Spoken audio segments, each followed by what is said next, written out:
کیا ملا صیاد میرے آشیاں کو توڑ کے، کس قدر محنت سے رکھا تھا یہ تن کے جوڑ کے، 4 دن بھی چین سے کرنے نہ دی سرے چمن، کہہ دیا صیاد نے بس چل دو گلشن چھوڑ کے، نہ کسی کی آنکھ کا نور ہو، نہ کسی کے دل کا قرار ہو، جو کسی کے کام نہ آ سکے، میں وہ ایک مشت غبار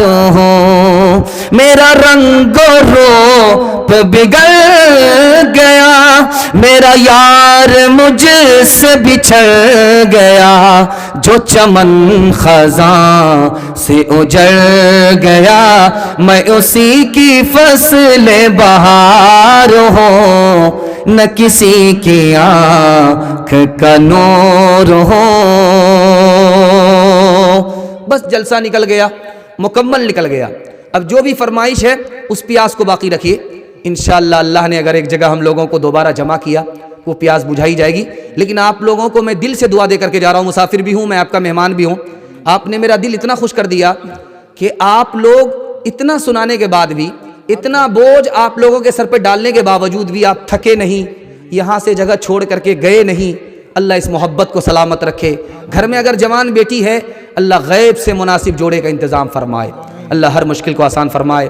نہ کتابوں سے نوازوں سے نظر سے پیدا، دین ہوتا ہے بزرگوں کی نظر سے پیدا، نہیں سیکھا انہوں نے دین رہ کر شیخ کے گھر میں، پلے کالج کے چکر میں، مرے صاحب کے دفتر میں، تھے کیک کے چکر میں تو روٹی بھی گئی، بڑی شے کے طاق میں تھے تو چھوٹی بھی گئی، نہ مانی بات وائس کی، تھے پتلون کے چکر میں تو لگوٹی بھی گئی۔ وآخر دعوانا ان الحمدللہ رب العالمین۔